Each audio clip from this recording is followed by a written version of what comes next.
그동안 잘 지내셨어요?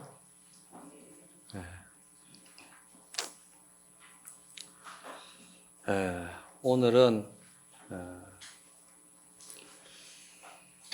묘행무주분이죠. 제4 묘행무주분이라. 여러분들 이 금강경은 모든 상에 머물지 않는 것을 가르칩니다. 그래서 상에 머물지 않는다는 것을 금강경에서는 없을 무자, 모양 상자, 무상이라고 이야기를 하죠. 무상. 그래서 그 무상이 밖으로 모든 경계로서 다가오는 어떤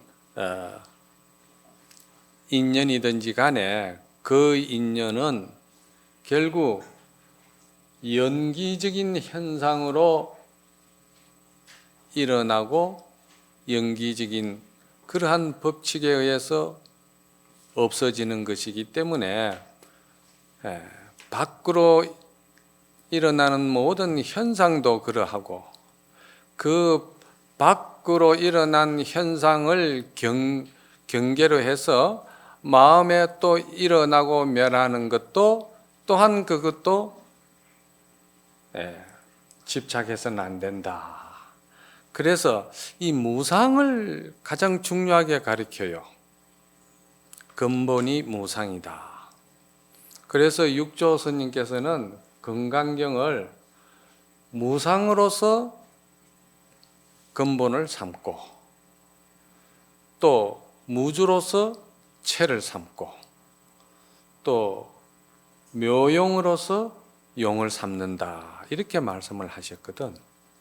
그러면은 우리가 이 금강경은 무상을 정말해서 상을 떠나야 되는 것이 근본이기 때문에 금강경을 이상경이라고도 이야기를 하고 또 모든 상을 다 떠난 그 마음자리 그 자리에서 우리가 머물미 없는 어떤 보시를 행할 때 보시바라미를 행할 때 그것이 마음에 큰 공덕이 된다는 것이죠.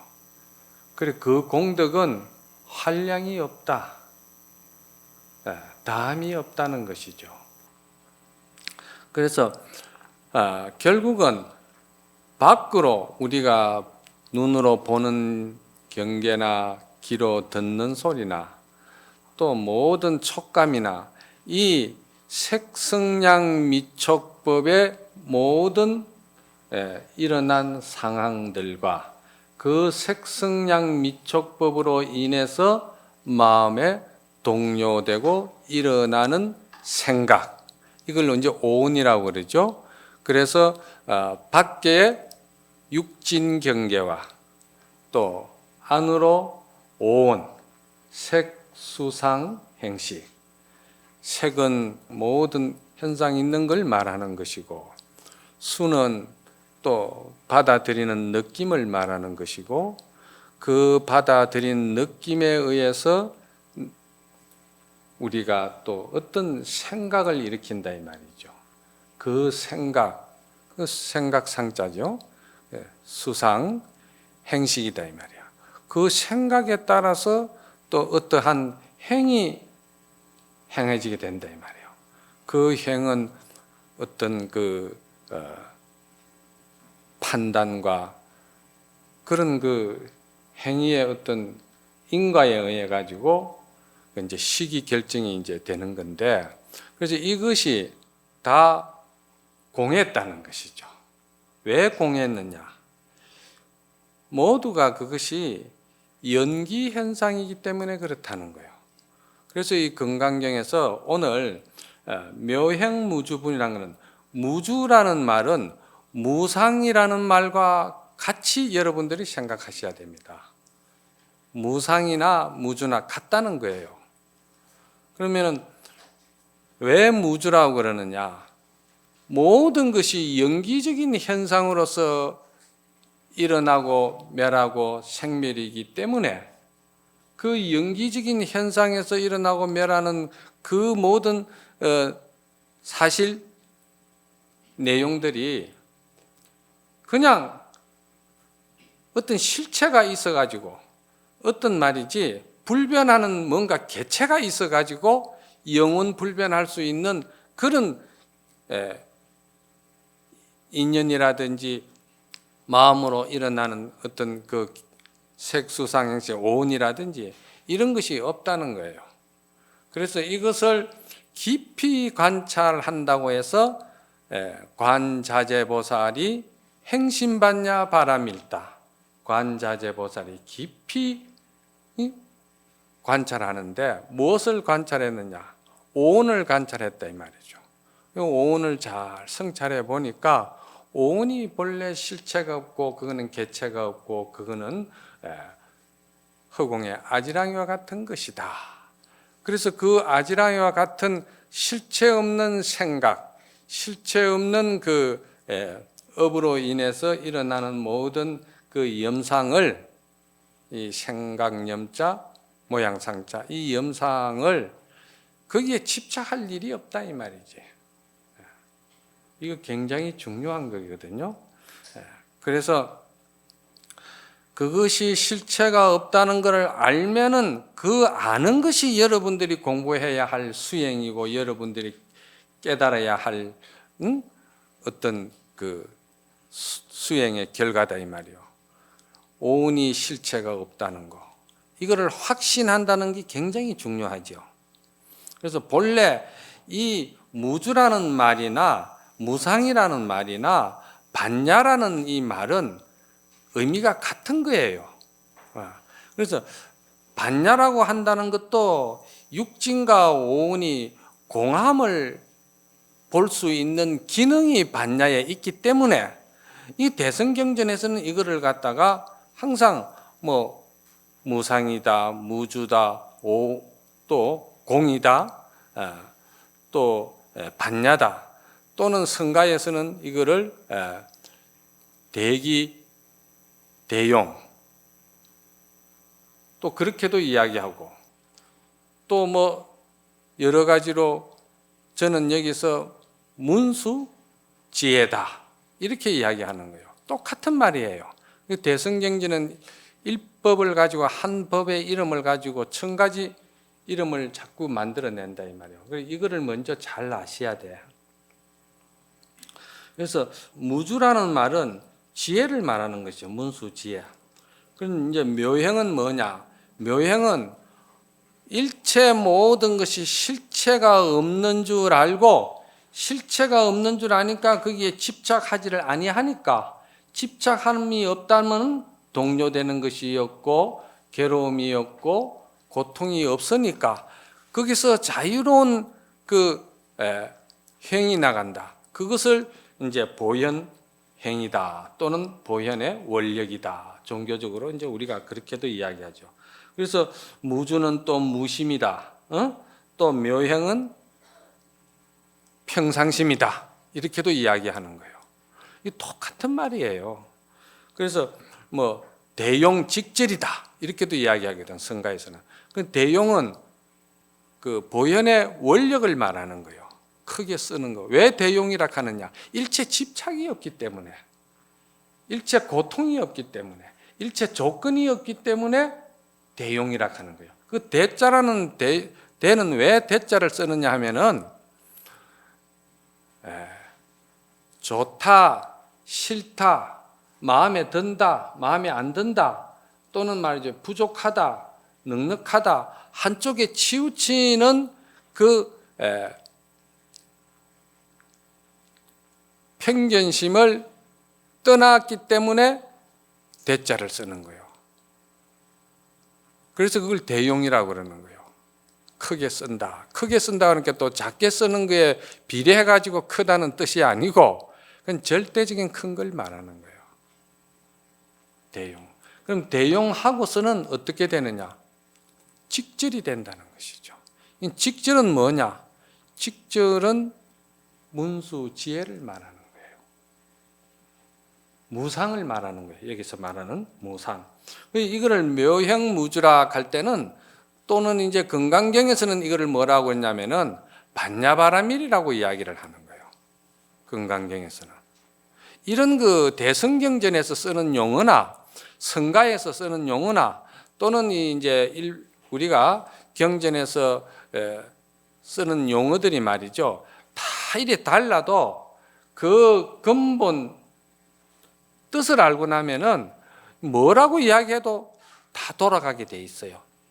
이해하지 못할 것이 하나도 없다 이 말입니다. 그래서 뭐 반야바라밀이라 하기도 하고 또는 오온이 공하다 해서 온 계공이라 하기도 하고 그래도 틀리지 않다 이 말이에요. 또 온 계공다 하면은 뭐라고 해야 됩니까? 우리가 흔히 아는 진공묘유다 해도 같은 말이에요. 다. 그래서 묘행무주라는 말은 진공묘유를 말한다.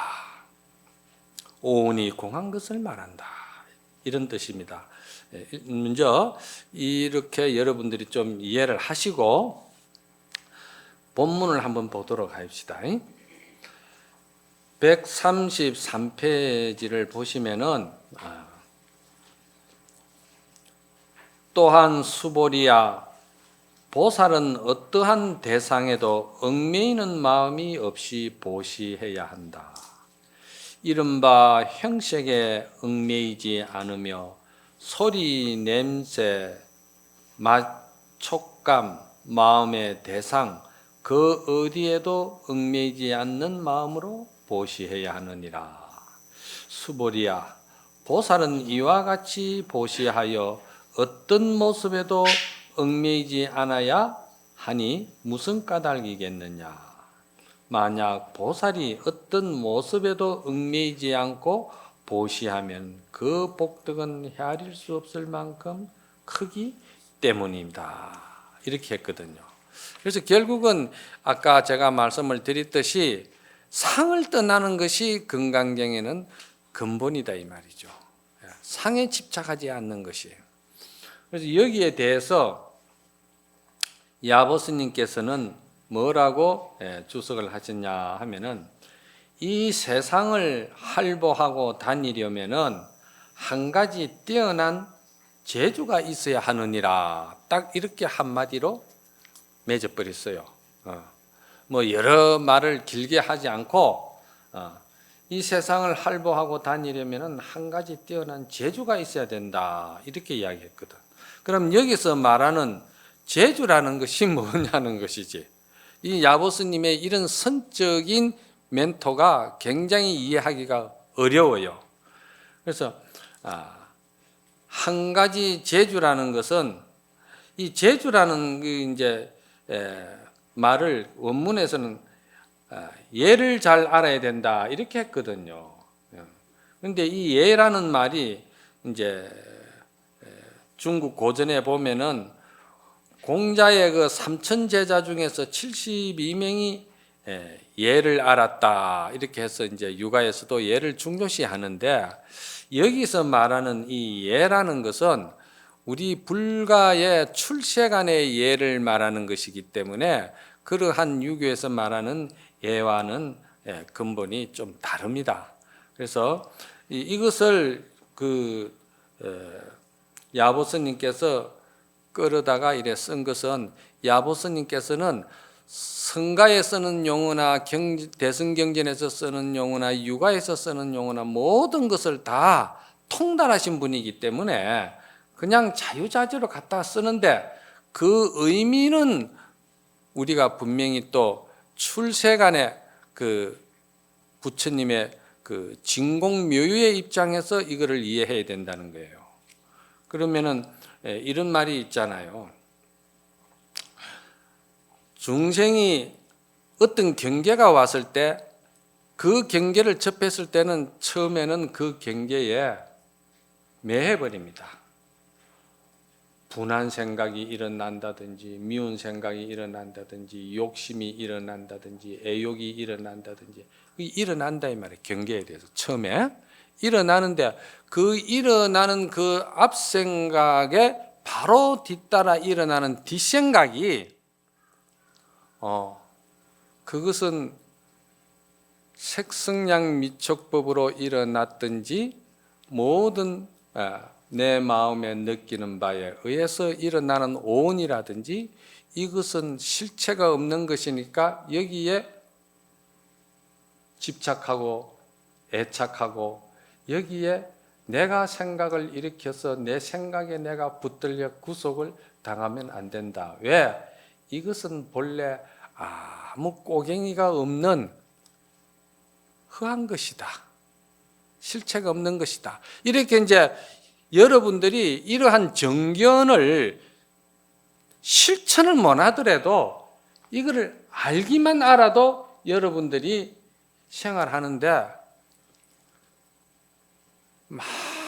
많은 마음의 평화와 안정과 그리고 그 마음의 고요함을 여러분이 지킬 수가 있어요. 그러나 앞생각이 청정하고 뒷생각이 따라 일어나는 것도 청정하면은 그건 부처지요. 예? 부처지요.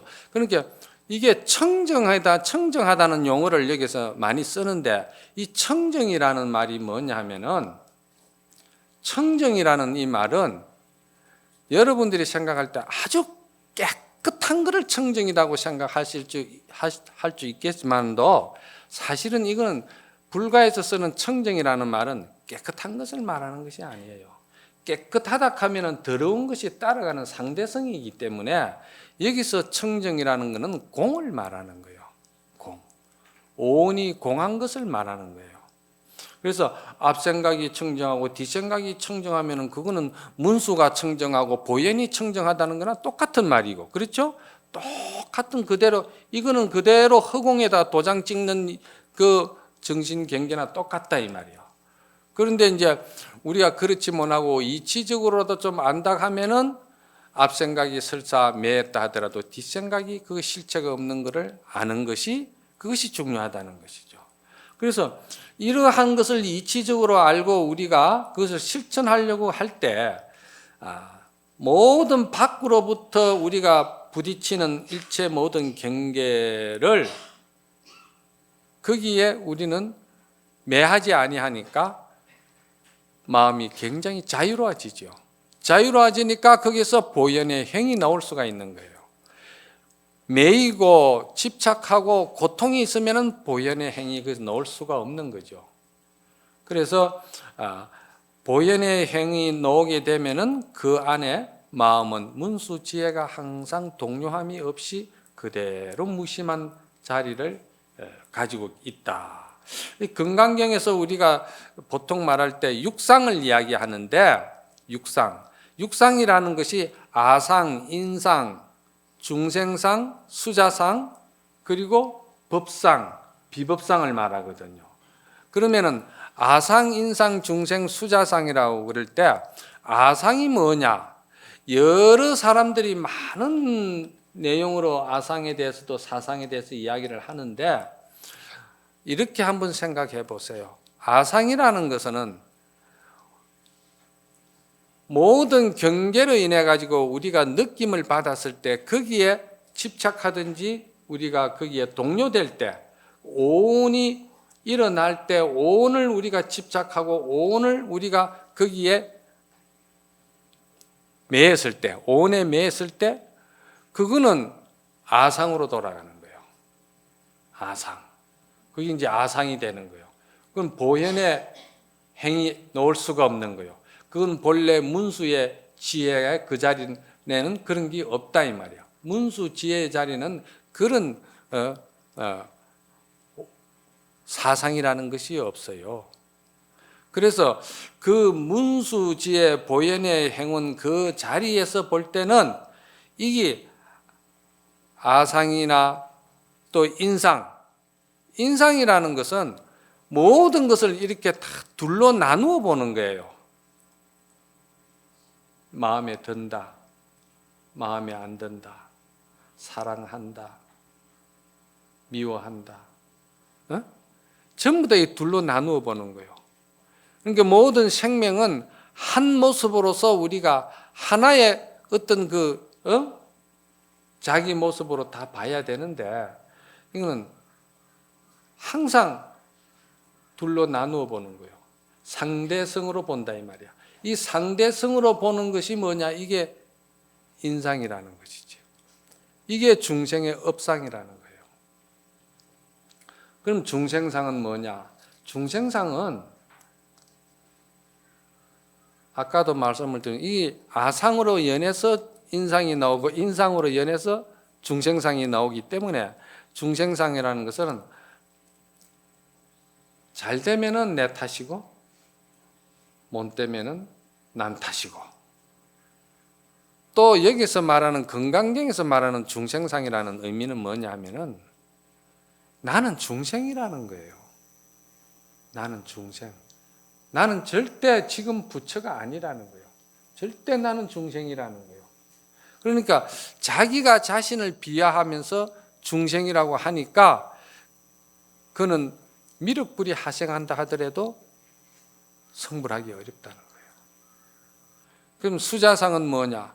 수자상이라는 것은 본래 우리가 마음이 청정하고 본래 우리가 성불해 있고 본래 부처라는 그 믿음이 약하기 때문에 닦아서 만들어서 이루어서 이렇게 해서 성불이 되는 것처럼 자꾸 생각하면은 하나하나 경계마다 거기에 공부상이 자꾸 붙는 거예요. 공부상이 붙으면은 벌써 거기에 또 아만이 생기고 근위적인 것이 나오게 되고 과시적인 것이 나오게 되고, 이 전부 다 이게 수자상을 그렇게도 또 봐야 되는 거예요. 여러분들이 생각할 때 수자상은 수명이 어디까지는 정해지가 있을 거니까 그 전에는 내가 죽지 않는다, 이게 일반적인 통속적인 이해지만은도 성가에서 볼 때는 그걸 그렇게 보면 안 되고, 그래서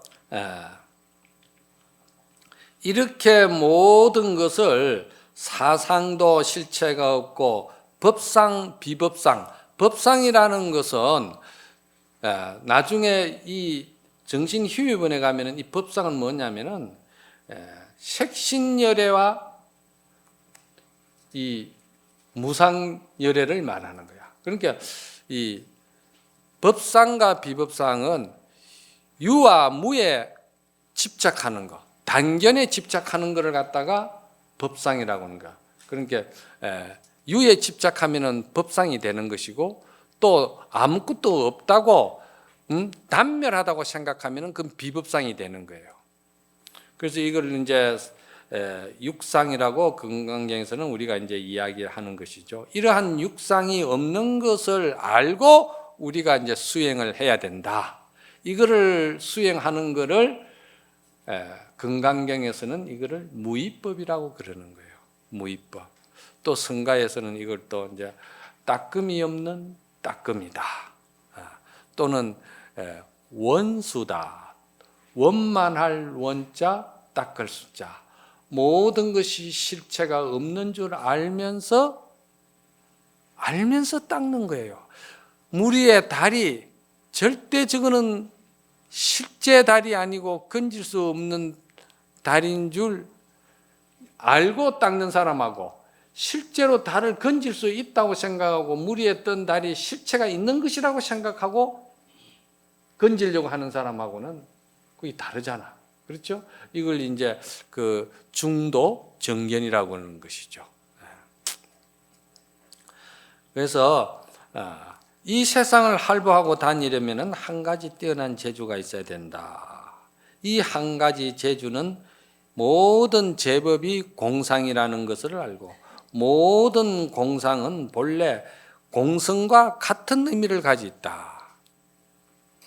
그것을 여러분들이 아시고, 재주라는 그 자체가 본래 진공묘유를 말한다. 이걸 이제 여러분들이 기억하시고, 그 다음에 이제 야보 스님께서 이 세상을 할보하고 다니려면 한 가지 뛰어난 재주가 있어야 된다고 한 말에 대해서 제가 이제 여러분들에게 이제 설명을 해드린 것을 정리를 하면은 공성은 문수지혜를 말하는 것이다. 반야바라미를 바로 통찰한 것이 한 가지 재주다. 이렇게 정리하시고 문수지혜를 자각하지 못한 사람은 설사 황금을 싣고 천하를 누비고 다닌다 해도 그 사람은 만나는 사람마다 상대가 그 사람을 궁하게 천하게 대접할 것이다. 이렇게 정리를 해 놓으세요. 왜 그러냐? 이거는 본래 진공을 모르기 때문에 유에 집착하고 있기 때문에 항상 유상유구라 상 있는 것에서 상 있는 그 어떤 조건으로 모든 것이 구함을 바라기 때문에 그러니까 아무리 황금을 싣고 다니면서 베푼다 하더라도 그 사람은 덕을 쌓지 못하고 그 사람은 결국은 자기 스스로가 괴롭고 고통스럽다 이 말이지. 그래서 문수지혜로서 온 계공을 아는 사람은 한 푼도 없이 천하를 돌아다닌다 하더라도 스스로 어디를 가나 얻지 못할 것이 없고 그 즐거움은 다 이루 말할 수가 없다. 이렇게 정리를 한 것이 이것이 보현의 행위다. 이렇게 정리를 해 주시고 그 다음에 이제 야보스님께서 뭐라고 또 멘토하셨냐 하면은 중국 서천에서 나는 아름다운 비단에 꽃을 수놓으니 색이 더욱 곱기만 하다. 분명한 뜻을 알고자 한다면은 남쪽을 향해 북두칠성을 볼지어다. 허공처럼 큰 마음 털끝만한 망념도 허락하지 않으니 그러므로 빛이 나서 큰 깨달음의 부처님이라고 한다. 이렇게 이제 해석을 해놨는데요. 여기에서 중국 서천이라는 곳에는 아주 비단이 많이 나는 곳인가 봐요. 비단이 많이 나는데 그 아름다운 비단에다가 꽃을 수를 놓으니 색이 더욱 곱다 했거든요. 이건 뭔 말이냐면은 이렇게 비유하시면 됩니다. 중국 서천에 나는 비단은 세상이 알아주는 명품의 비단이다 이 말이야. 그건 절대적인 비단이다 이 말이요. 그건 뭘 말하냐면은 진공을 말하는 거예요. 진공을. 텅 빈 마음을 말하는 거예요. 텅 빈 마음에다가 꽃을 수를 놓으니 색이 더욱 곱다. 보현의 원력을 말하는 겁니다. 분명히 뜻을 알고자 한다면은 남쪽을 향해서 북두칠성을 볼 것이다. 그랬거든요. 북두칠성은 북쪽을 바라보고 봐야 북두칠성을 볼 거 아닙니까? 이거는 남쪽을 바라보고 북두칠성을 본다는 것이죠. 그럼 북두칠성은 본래 북쪽이다 남쪽이다 여기에 대한 고정관념이 없는 거예요. 그렇지 않겠어요? 그런데 사람이 스스로 남이다 북이다 이름을 지었다 이 말이에요. 사람이 스스로 남이다 북이다 이름을 지었으니 그것이 이제 항상 그 고정관념에 묶여가지고 그 생각이 창의적이지도 못하고 창조적이지도 못하고 마음을 열어놓고 자유스럽게 살지도 못하는 거기에 어떤 자기 집착의 관념이 묶여가 있다 이 말이에요. 비유를 하자면은 까마귀란 놈이 고기를 하나 물어다가 먹다가 남았다 이 말이에요. 남았는데 초가지붕에다가 딱 묻어놔 놓고 내일 와서 먹어야 되겠다 이 생각하는 거예요. 그래서 이제 표를 해야 되겠는데 어디다 표를 할까 이래 하늘을 쳐다보니까 위에 구름 하나가 딱 떠가 있거든요. 아하, 저 구름 밑에다. 이건 막 틀림없다. 그렇게 생각하고는 이제 그 다음 날 와서 그 자리를 찾으니까 구름을 기준으로 해가지고 찾아야 되는데 구름이 없어지니까 그 기준이 없어져 버렸다 이 말이야. 우리가 어떤 육진의 경계라든지 모든 연기적인 현상으로서 부딪히는 모든 그 경계가 말이지, 그 경계마다 우리가 일어나는 희노애락의 어떤 감정이라든지 감성이라든지 이러한 것들이 항상 내가 스스로 만들어 놓은 내 어떤 그 사고의 틀 속에서, 거기서 진과 선과 미를 내가 스스로 거기다가 만들어 가지고 내가 거기서 자유롭지 못하고 거기서 묶기가 있다 이 말입니다. 이거를 깨트리는 것이 뭐냐? 이거를 깨트리는 것이 반야바라밀이라 이 말입니다. 반야바라밀이다. 그래서 남쪽을 향해 북두칠성을 본다. 내 본성을 보는데 내 본성에 참 지혜의 그 바탕자를 보는데 무슨 남쪽이 있고 북쪽이 있냐 이 말이야. 그렇지 않겠어요? 흑웅처럼 큰 마음, 털끝 많은 망념도 허락하지 않으니 그러므로 빛이 나서 큰 깨달음의 부처님이라고 했다. 흑웅처럼 큰 마음, 털끝 많은 망념도 허락하지 않으니, 이 문수지혜의 자리에 와서는 티끌만한 어떤 고정관념이나 집착이나 고집이나 그런 그 선입견이나 우리가 그런 일체의 모든 것이 없다는 이야기죠. 그래서 여기서 저는 나름대로 이거를 정리를 하기를, 문수지혜의 바탕에다가 마치 아름다운 비단에 보현의 꽃을 수놓으니 색이 더욱 곱다. 제가 말씀드렸죠. 문수지혜와 보현행운의 무주상보시바라미를 행한다는 것은 복과 지혜를 구족한 양족존이시다. 그렇지 않겠어요? 북두칠성을 남쪽을 향해 본다는 것은 아까도 말씀을 드렸듯이 우리 절집에 가면은 입차 문내 막존지혜라는 말이 있잖아요. 성가에 선언의 문을 열고 들어올 때는 일체 모든 말이지 아르마리 지혜를 만들고 아르마리 지혜에 그 집착하지 말아라 그랬거든요. 그래서 후천적으로 익힌 고정관념을 깨어 부술 때 자기 자신의 본래 밝은 북두칠성을 어디서든지 볼 수가 있다 이 말입니다. 자기 자신의 본래 청정한 본래 면목 북두칠성을 보는데 남쪽을 고집하고 북쪽을 고집하는 것은 그거는 고착된 고정관념이다 이 말이죠. 적어도 선을 한다 하고 우리가 금강경을 본다 하고 또 금강경에서 우리가 이상을 이야기를 한다 하면은, 상을 떠나는 것을 이야기한다면은 이런 고정관념에서만큼은 벗어나야 된다. 이 고정관념을 타파한 이 공의 자리를 여러분들이 참으로 이해하게 된다면은 이 공이라는 것만큼 평화롭고 또 안정되고 행복한 것이 없어요. 그래서 모든 세상 일은 이 공으로부터 다 이루어져야 그 세상이 평화롭고 그 세상이 아름다운 거예요. 그리고 그 마음은 마음에 다툼이 없는, 투쟁이 없는 마음이 된다는 것이죠. 수보리가 무쟁산매를 얻었다는 것은 이 진공자리를 알았기 때문에 그렇다는 거예요. 진공자리를 알면은 진공에서 나오는 묘유, 그 보현행은 조금 더 거기에는 조건이 없는 그러한 그 자유로운 경지다.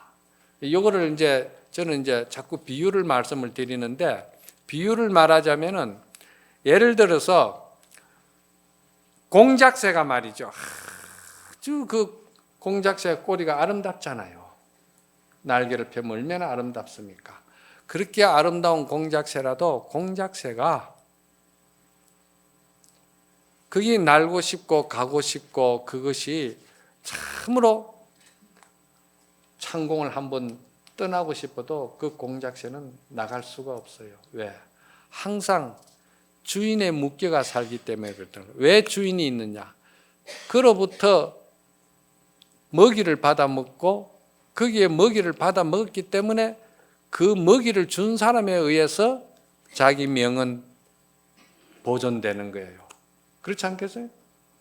그 제가 어느 날 법회 보러 간다고, 그때도 여름인데 이때와 같이 비가 오는데 차를 몰고 가는데 내가 그 신호등 앞에 딱 섰는데 바로 내 앞에 그 여름에 그 게 있잖아요. 게장국 하는 게, 육개장이라 하나 뭐라 하는, 그거를 하기 위해서 게를 잔뜩 싣고 가더라고요. 그런데 비가 추적 내리는데 그 개가 하필이면 나만 쳐다보더라고. 내가 그 뒷차에 따라 바로 붙어가 딱 서가 있으니까. 그런데 나를 쳐다보고 참 처량한 모습을 하고 있더라고. 개가 그 주인에게도요, 용서를 빈다든지 잘못한 걸 이렇게 뭐라 하면은 좀 이제 겁을 낸다든지 할 때 개도 처량한 모습을 내고 아주 미안한 모습을 내고, 그 개가 아주 감정이 풍부해요. 그런데 그날 날 쳐다보는 그 개의 모습은, 야, 스님이 그래도 명색이 공부하는 수행자라면 이걸 보고 좀 방생을 안 하고 그냥 갈 것까? 나는 그 생각이 들더라니까. 그 마음이 영 안 편해요. 그 왜 그러냐? 그것들이 그 주인의 먹이에 의해서 살았기 때문에 그 명이 그 주인의 손에 달려버린 거야. 공작이 아무리 아름다운 공작이라 해도 그 공작은 그 털 속에서 그렇게 매여가지고 살 수밖에 없어, 그 운명이. 그러나 기러기는 어떻습니까? 기러기는 모양은 공작색만 못해도 기러기는 천리 말리라도 계절 따라서 어디든지 내가 가고 싶은데 다 가는 게 기러기라. 그래서 이거를 제가 전에는 강의할 때 오용락에 끈에 묻혀가지고 사는 중생과 그 오용락의 끈을 끊어버리고 출가한 스님네들의 그 출세간의 생활이 이와 같이 자유롭다. 이렇게 내가 전에는 이제 많이 강의를 했는데, 그러한 입장에서 볼 때 오운이 공하다는 것이 얼마만큼 우리가 공부하는데 근본이 되고 그것이 바탕이 되고 그것이 가장 자기 성품을 보는 본질이라는 것을 여러분이 아셔야 된다는 거죠. 그리고는 이제 본문의 141페이지를 한번 보십시다. 수보리야, 그대는 어떻게 생각하느냐?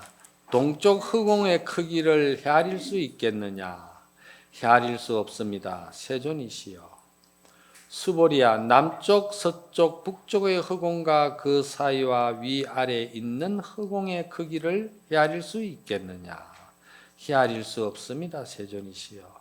수보리야, 보살이 어떤 모습에도 얽매임이 없이 보시하는 복덕도 이와 같아 그 크기를 헤아릴 수 없느니라. 수보리야, 보살은 오직 이와 같은 가르침대로 살아야 하느니라. 여기에 대해서 야보 스님은 간단하게 과연 그 예를 알만하다 이렇게 이야기했거든요. 그 예법을 알만하다 이 말이죠. 그래서 예법이라고 그러니까 세속적으로 우리가 공중도덕이나 뭐 이런 것을 말하는 것이 아니고, 여기서 예법은 뭘 말하느냐? 우리가 본 마음이 텅 빈, 본성의 자리가 텅 빈 그러한 진공의 자리를 우리가 이제 말하는데, 저는 항상 대성불교를, 선불교를 여러분들에게 이야기할 때는 가장 기본적으로 우리가 갖춰야 될 생각이 뭐냐? 항상 우리 스스로의 자기 자신의 성품은 본래 청정하다는 것을 갖다가 믿어야 된다는 겁니다. 이게 가장 중요해요. 이것을 다른 말로 말하면 본래 성부를 말하는 거예요. 이 믿음이 5가지를 저는 주장을 하는데, 첫째는 뭐냐? 자기 자신의 성품, 본 마음의 본성 자리는 항상 본래 부처라는 것을 믿어야 된다. 둘째는 자기 자신의 성품이, 그 성품 본성에는 항상 무량한 공덕이 본래 갖추어지가 있다는 거예요. 그래서 본래 갖추어진 그 공덕을 쓸 수 있는 지견만, 정견만 있으면 되는 거예요. 그래서 그 본성 자리는 우리가 진성이라고도 이야기하지만 그 진성은 물드는 자리가 아니라는 것을 믿어야 되고, 그 물들지 않는 자리는 반드시 따로 만들어서 또 이루어서 가꾸어서 그렇게 얻어지는 것이 아니고 본래 있다는 것을 갖다가, 본래 갖추어져 있다는 것을 갖다가 알아야 된다는. 그래서 그걸 무덕이라고 그러죠. 무덕. 그리고 그 본래 갖추어져 있는 것이기 때문에 그 자리는 집착이 없는 자리이기 때문에, 소유할 수 없는 자리이기 때문에 무소유라고 이야기를 하는 거예요. 세 번째는 모든 공덕이 다 본래 갖추어지가 있기 때문에 쓰고 싶으면 쓰고, 내가 문을 닫고 싶으면 닫고, 열고 싶으면 열고, 말을 타고 싶으면 타고, 말에서 내리고 싶으면 내리는 것이 다 내 마음에 있다 이 말이야. 그래서 여기서 모자라서, 몰라서, 부족해서 할 수 없는 일은 우리 이 자성의 공덕 속에는 아무것도 없다는 거예요. 본래 갖추어지가 있다는 거예요. 그래서 오직 있다고 할 수 있는 것은 보현의 행운만이 존재한다, 이렇게 생각하셔야 되고, 네 번째는 자신의 성품의 그 본성 자리에는 일체 모든 중생을 설사 내가 제도했다 하더라도 한 중생도 제도받은 중생이 없다는 것, 내가 한 중생도 제도한 중생이 없다는 여기에 대해서 해양심을 가져야 된다는 거예요. 이게 해양이죠. 모든 것이 내가 해서 이루어진 것이 아니고 본래 전부 다 모두가 나와 똑같은 불성을 가지고, 나와 똑같은 공덕을 가지고, 나와 똑같은 그러한 청정한 자리를 가졌기 때문에 무엇을 내가 제도했다는 것이 없다는 것이요. 비유를 말하자면 여기에 어둠이 꽉 찼을 때 그 어둠을 불을 켜서 그 어둠이 다 소멸돼 버리고 밝은 광명으로 이렇게 드러났을 때 내가 이 어두움을 갖다가 내가 제도했다고 말할 수가 있겠느냐 이 말이야. 왜? 본래 여기는 밝은 광명으로 되어 있는 것이기 때문에 내가 착각하고 몰라서 어두웠을 뿐이지, 내가 이 지혜를 밝게 쓰게 되면은 그것은 내가 제도한 것이, 제도해서 어둠이 없어진 게 아니고 본래 어둠은 없었다 이 말입니다. 다섯 번째는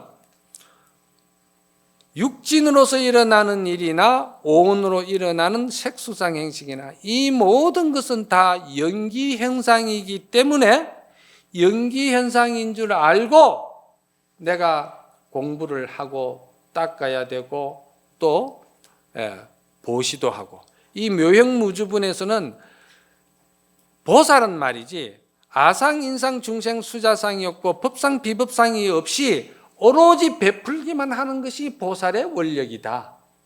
그래서 묘형무주라 하는 거예요. 이해가 갑니까? 네. 그리고는 이제 허공 끝에 놓인 경계 어찌 생각하겠느냐. 크나큰 맑고 깊은 그 이치가 영원하니 이 세상에 맑은 바람, 밝은 달이 있게 되면은 봄이 오매 예전처럼 온갖 꽃이 향기롭다 이랬거든요. 예. 요 허공 끝이 놓인 경계 어찌 생각하느냐. 크나큰 도 맑고 깊은 이치가 영원하니 이 세상은 맑은 바람, 밝은 달이 있게 되면 봄이 오매 예전처럼 온갖 꽃이 향기롭다 이랬거든요. 이건 잠깐 쉬었다가 마무리 지우고 그 다음에 열이 실견분으로 들어가도록 하겠습니다.